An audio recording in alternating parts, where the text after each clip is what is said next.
Me pasa algo muy curioso con estas temáticas virales. ¿Podría hacer un video al respecto? Sí. ¿Podría aportar algo nuevo? No lo sé.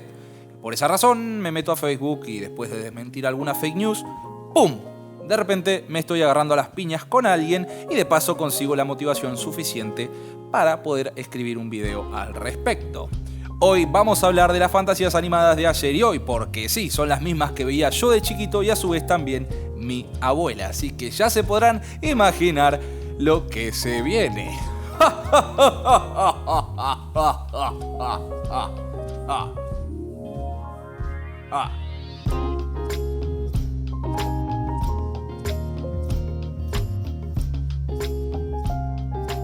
Arrancando desde el principio y como absolutamente todo en esta infodemia, todo empezó con un titular bien amarillista sobre un artículo bien mala leche publicado por un medio bien mala leche que a su vez es levantado por otro medio mala leche que en lugar de citar al artículo original prefiere citar a este artículo mala leche. Y si bien no me voy a gastar en rastrear al primero, les voy a hacer para compensar un breve resumen del artículo que inició esta polémica. ¿Cómo que no hay artículo? ¿No era el New York Times? Más o menos en realidad. En la cámara de eco que hicieron los medios sobre este asunto, todos citaban este tuit de Charles. No le den mucha bola porque ya lo vamos a explicar, pero arranca refiriéndose a una entrada que, no les miento, estuve 1 hora buscando y no la podía encontrar. Todos citaban el tuit, pero ninguno la columna. ¿Rarísimo? Solo encontré una publicación que nombraba el título y con razón que no citaban a nadie, porque se les caía la noticia. La columna se titula Six Serious Books for Advice y a Pepe Le Pew le dedican una sola oración. Alguna de las primeras caricaturas que puedo recordar incluye a Pepe Le Pew, quien normalizó la cultura de la violación. Esto generó algo de polémica y ahí es donde escribió los tweets. Los blogs de RW están locos porque dije que Pepe Le Pew se sumaba a la cultura de la violación. Veamos. 1. Agarra, besa a una chica extraña repetidamente sin consentimiento y en contra de su voluntad. 2. Ella lucha poderosamente para alejarse de él, pero él no la liberará. 3. Él cierra una puerta para evitar que ella se escape. Esto ayudó a enseñar a los niños que no significa realmente no, que era parte del juego, la línea de partida de una lucha por el poder. Enseñó que superar las extenuantes, incluso las objeciones físicas de una mujer, era normal, adorable y divertido. Ni siquiera le dieron a la mujer la capacidad de hablar. Sobre esto que les acabo de mostrar se sostienen todos aquellos artículos que se titulan columnista del New York Times pide que cancelen a Pepe Le Pew. Entonces, si Pepe Le Pew solamente ocupaba un renglón de esta columna, ¿de qué hablaba el resto del artículo? El artículo hablaba de exorcizar el racismo incluido o especialmente de la cultura infantil. Y ese es solo el copete. Se contextualiza sobre la noticia de que la editorial que se encarga de editar los libros de Dr. Seuss iba a retirar 6 números por su contenido racista y que no tenía pensado volver a editarlos en el futuro. Va haciendo un repaso sobre distintas caricaturas o series animadas o cosas que veíamos cuando éramos chicos que, visto en retrospectiva, reflejaban cosas que no estaban buenas. Principalmente cosas que no estaban buenas para mostrárselas a un nene que no sabe discernir si algo está bueno o no. La columna se las voy a estar dejando en la descripción, pero creo que en reglas generales es evidente la intención que tenía. Y sí, me gustaría profundizar un poco más, pero el racismo ya lo tratamos en el video anterior y me gustaría enfocarlo más que nada en lo que tiene que ver con la cultura de la cancelación. Pero si les interesa, el artículo, aparte de los libros de Dr. Seuss, también hablaba sobre Tarzán, Tom y Jerry o Speedy González como ejemplos del racismo y, bueno, a Pepe Le Pew como parte de la cultura de la violación. Pero, ¿por qué es noticia Pepe y no todos los demás?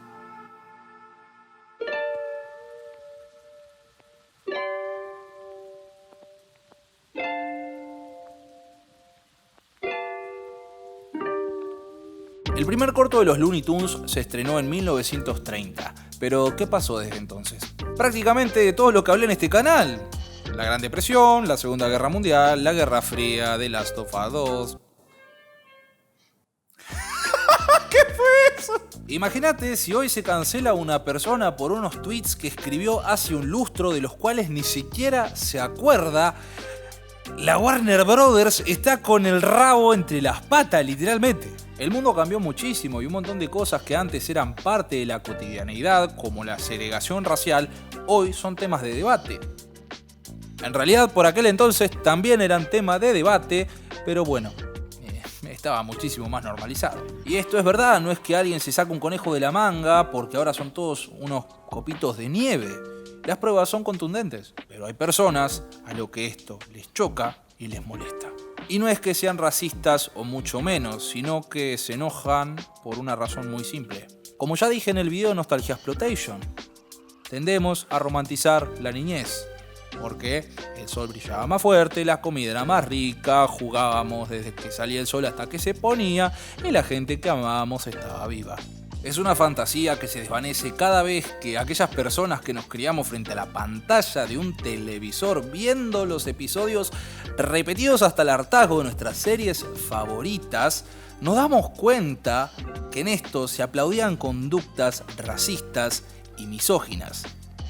Y eso nos choca. No nos dábamos cuenta. Y no, obvio que no.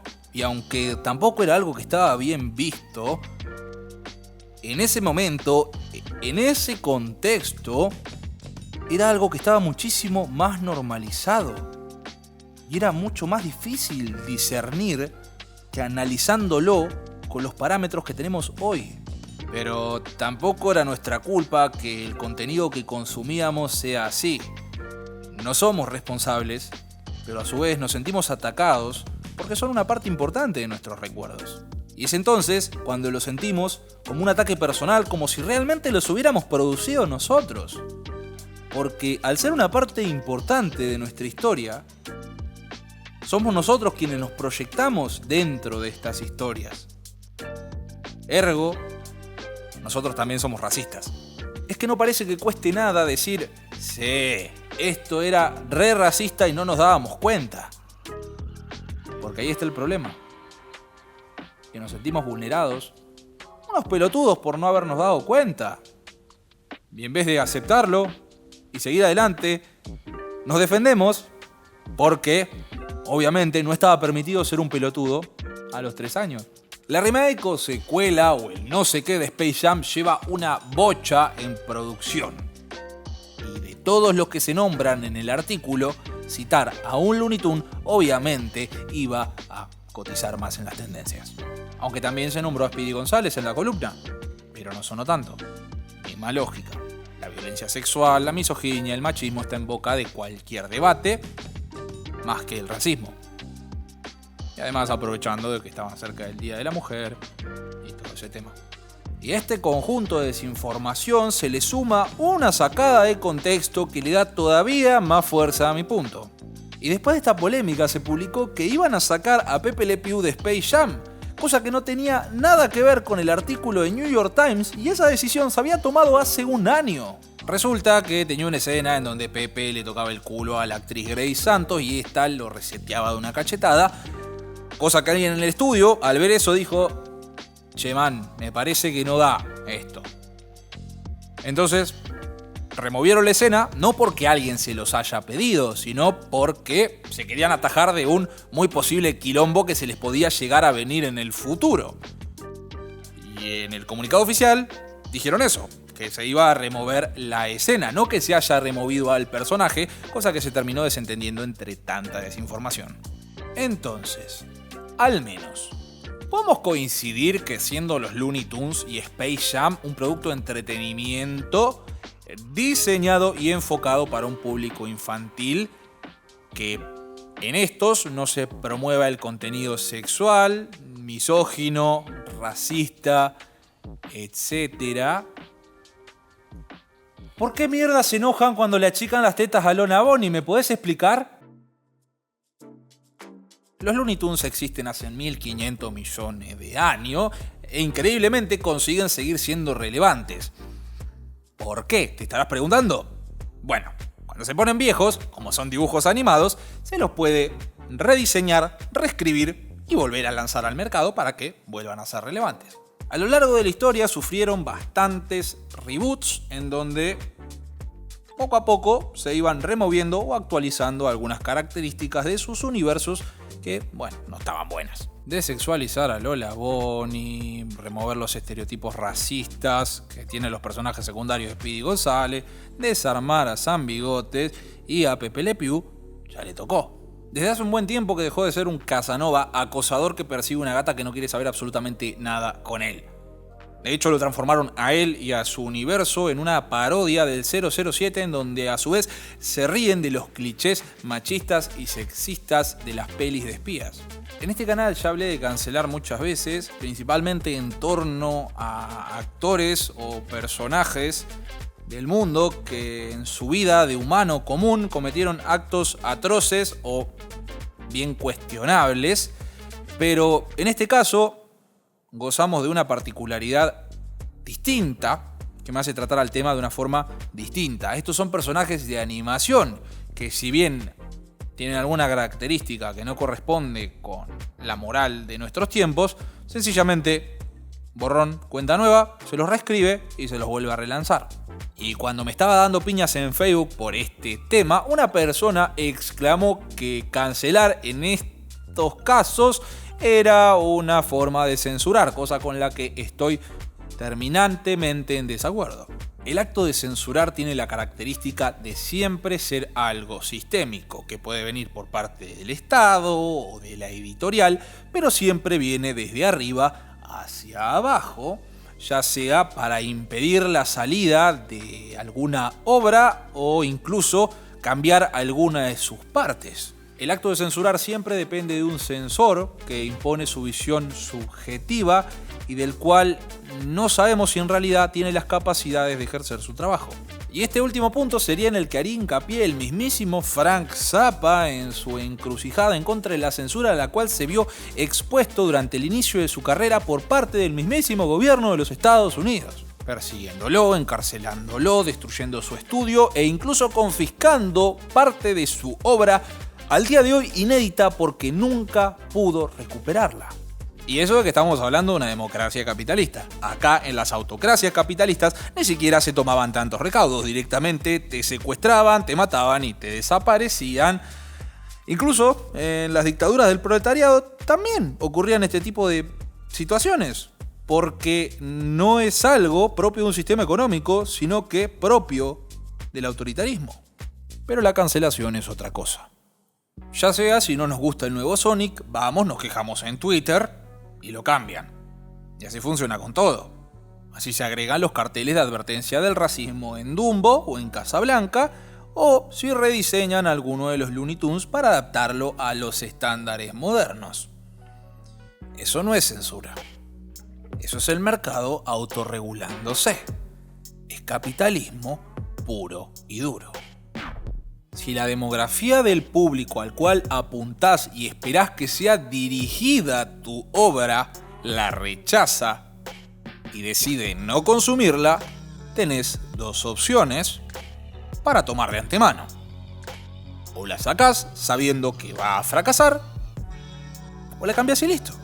Nadie puede censurar a Disney o a Warner Brothers porque ellos, al final de la historia, pueden publicar lo que se les cante. Nadie les puede decir que pueden publicar o no.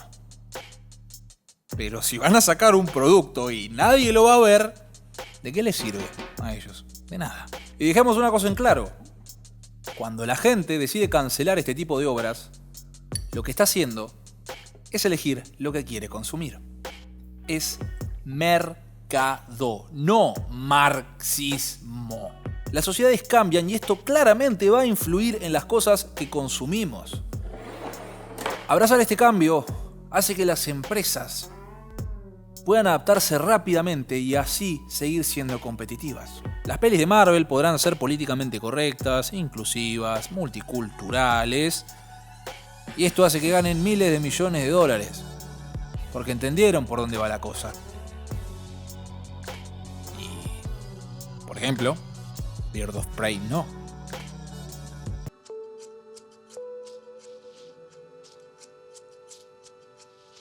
El dominio cultural de conglomerados de entretenimiento como lo es Disney es innegable. No importa si te gustan los superhéroes, los monjes samurái del espacio, los pixeles superdramáticos.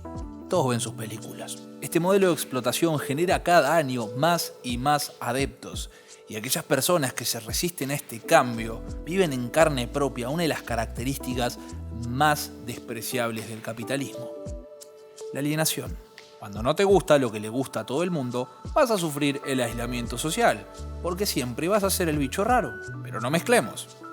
Una cosa es la alienación por rechazar los productos de consumo masivo, y otra es la paradoja de la tolerancia, como explicó Karl Popper cuando desarrollaba su teoría sobre la decisión.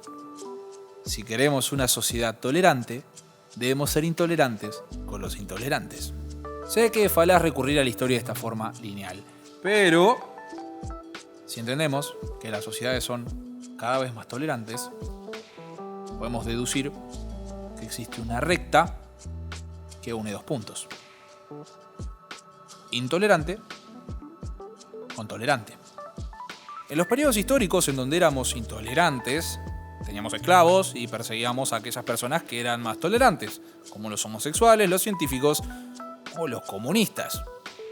En el periodo del centro, en donde la discriminación y la intolerancia son ilegales, pero estas actitudes están normalizadas, podían existir productos como los que cité en este video. Y ahora que ya nos alejamos del centro y en son de ser cada día más tolerantes, tenemos que ser intolerantes con la intolerancia ajena. Como ven, no es que las reglas del juego hayan cambiado o que se esté imponiendo algo. Es una transición natural. Es parte del juego. Llegar a este punto es históricamente inevitable. Pero ojo, aunque sepa que hay personas que me estén viendo en este momento que no se autoperciban como personas machistas, sexistas o racistas, pero que están en contra de la cancelación, eso no va a hacer que esa idea me deje de parecer contradictoria. A ver, si nos acercamos en la recta hasta el momento anterior, al instante anterior en el que empezamos a ser intolerantes con los intolerantes, nos acercamos más al punto medio, en donde la intolerancia era ilegal, pero aún así la vida para estas minorías era bastante complicada. Cuando el cambio es inevitable, lleva al punto en que las minorías se cansen, se dejen de quejar por Twitter y pasen a saltar la Bastilla. Es muy fácil quejarse de los cambios cuando sos vos el que pone las reglas y sos el poder dominante. Pero cuando las minorías se cansan de seguir ese orden y esas reglas, es ahí cuando se produce una revolución. Pero estoy seguro que a todos nos sienta mejor que el mercado se regule solo en vez de estar metiendo palos en la rueda.